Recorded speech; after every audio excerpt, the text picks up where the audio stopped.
where they wouldn't even play with a 9, but looked like they could score in every single game. That's 25 minutes on Manchester City. I think we will move on now to talk about a man you just mentioned, Nedum. Harry Kane, of course, racking up his 200th Premier League goal, surpassing Jimmy Greaves then as the top goalscorer in the history of Spurs. It really is quite something when you take a look at those numbers, especially that he's done it at Tottenham. Yeah, have been, a decent side, and at times have flattered to deceive and, scrambled their way to a Champions League final. He actually wasn't sort of part of that in the end. When he was injured. But yeah, it's amazing. And the other amazing thing is for me is the goals are the goals, and that you can never take that away.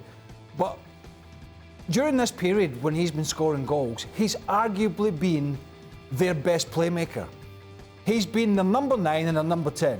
And Heung-min Son and God knows how many others have run off him. So it's not been about hanging around the penalty box and picking up the scraps. All right. He's done that now and again, Shaq. But all the rest of his play, I mean, just briefly, Nedum touched on Haaland being young, which he is, and he's still learning. But they're two different kind of players. I don't think I've seen many strikers, and we saw it in the World Cup when he was playing for England. I don't remember too many with his prolific goal-scoring talents and the ability to drop deep and pass the ball like a Steven Gerrard or a Frank Lampard or a Paul Scholes. Honestly, it is something to behold, his skill set in doing that. Nedum, why is he so difficult to defend? I think as he's gotten older, he's sort of recognised his sort of physical limitation in terms of somebody that can't necessarily play on the shoulder, but he's still very, very good at using his body, and he has a real desire. Like, he's at his quickest when he's running into the box to try and find an opportunity.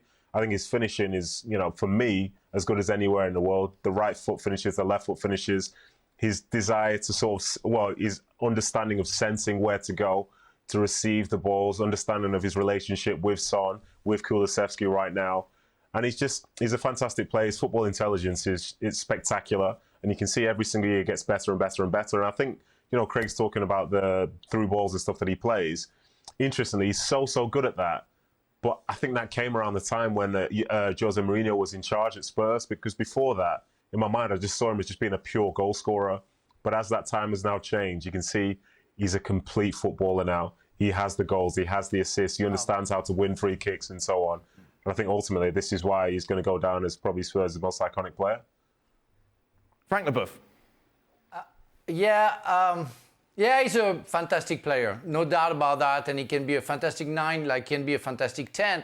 But at the end of his career, a young guy will say, "Oh, you are a football player." Yes, I was a football player. How many goals did you score? Oh, like 300 goals I scored in my career. Okay. Oh, wow. How many titles did you get? None. Nothing.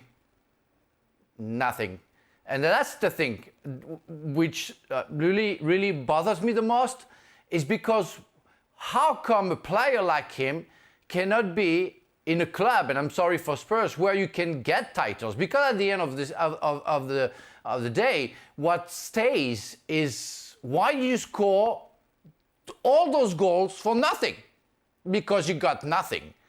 And I'm sorry, he has to get titles. He has to get something out of it, because otherwise, I'm sorry, it means nothing except, for his own sake, somebody who score 300 goals or more. That's it. But in all fairness, Frank, he did, and we can debate the merits of how he approached trying to get away, which he did.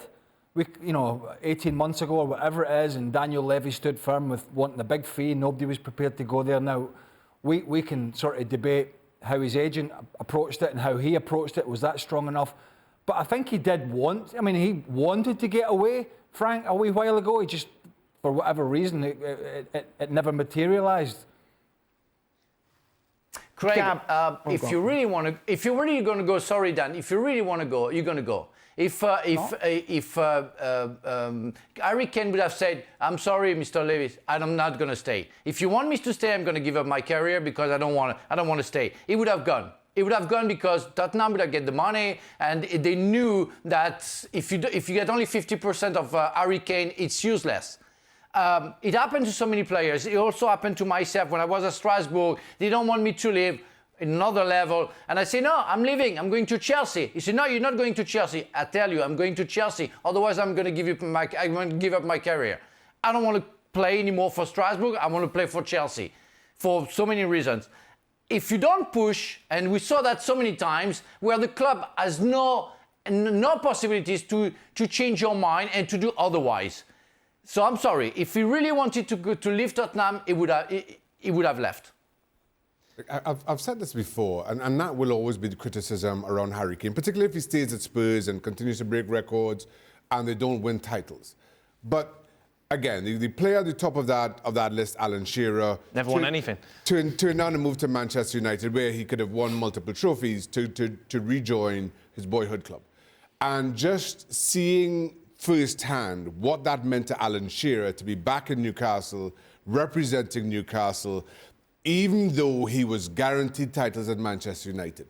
Just seeing that, you have to give those players who want to give their boyhood clubs that service, you have to give them that benefit of the doubt. You have to give them that grace. Maybe it's not something that, but clearly I would have done, or Craig, or Frank, or any of us here, or most players in football.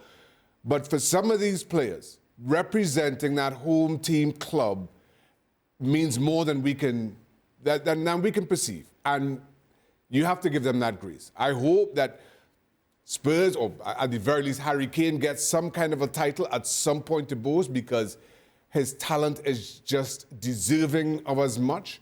But if he doesn't, if it's his decision to stay at Spurs, if it's his decision not to push harder for the move, I think he'd be comfortable with it. As long as it's not a World Cup, I'm not bothered. Go on, Needham. Go on, Needham.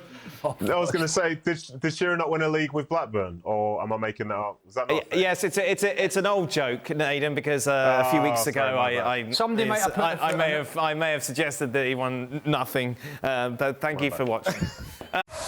Well, thank you very much for watching ESPN on YouTube. For more sports highlights and analysis, be sure to download the ESPN app. And for live streaming, premium content, and let's not forget as well, ESPN FC 7 days a week. Subscribe to ESPN Plus.